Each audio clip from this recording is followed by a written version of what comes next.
Hi everyone, my name is Shen and I met Jay from our university days.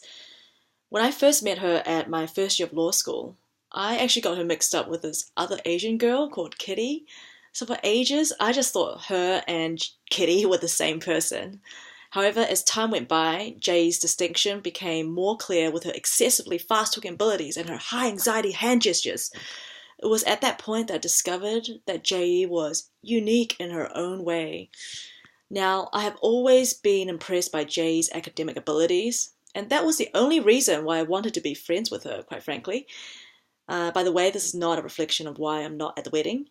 So, we were all competing to get into second year of law school, so we bonded over the ability that I could just free ride off her excellently typed up lecture notes, which actually balanced out with her awful handwriting. Thanks, Jay. So Jay wasn't just good at law subjects, she was also a straight A student in accounting and finance. And if that wasn't boring enough, she was also an A grade student at sleeping through everything. Like the time she slept in by 24 hours and missed her rugby game.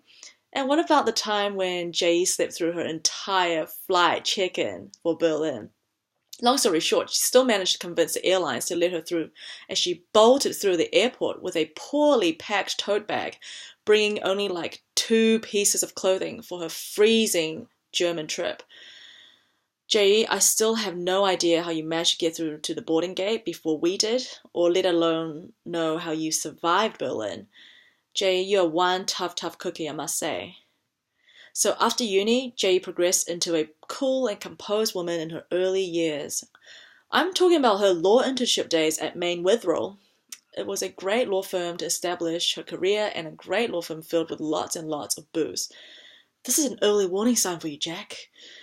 So Jay, being the nice, down-to-earth girl who gets along well with everyone, and just as any intern would do, she would say yes to everything, especially to playing the game Circle of Death at the law firm partner's holiday home. And of course, Jay always ended up with the King's Cup, which then ended up with Jay throwing up everywhere and the partner having to clean up. You would think that she had ended her law career then and there, except she was fully given a graduate offer to return next year. More of the story, being the boozy intern can definitely land you the job. Well done, Jay. Then after a few years at Maine Witherell, Jay upgraded to big city law firm Slaughter and May in Hong Kong, where she got totally slaughtered and maimed. At first, she was hesitant and not wanting to sit the Hong Kong bar exam all over again, but I'm very glad she did, because she ultimately found her long-term investment and savings in Jack. Honestly, thank God for Jack, because all the previous guys sucked. So when I heard about Jack, it was jackpot. She finally found herself a guy who is down to earth, amazingly patient, successful, and probably speaks better Mandarin than she does herself. I must say, Jay hasn't always had life the good way. The poor girl has been through numerous muggings and burglaries in her life. I will always remember the time when Jay was burgled for, must have been the third time at her house, where she even made a very proud Facebook update about it afterwards. Then there was that guy who stole her bag along with her USB and law notes, which she had to then buy off from the thief. Ironically, her mildest mugging was in fact in South America, where a guy only stole an ice cream from her hand. It just seemed like everyone wanted to steal from her. Jay, I am so glad you are marrying your bodyguard, Jack, who can finally keep an eye out for you. Now, I must speak about how I met Jack myself. So the first meeting was when Jay brought Jack home to New Zealand, where we did a brief road trip down to a place called Rotorua. I was stunned when I heard Jack talk to Jay's dad in Mandarin, and even more stunned by Jack's questionable American style of driving, where he cluelessly drove through the roundabout without giving way.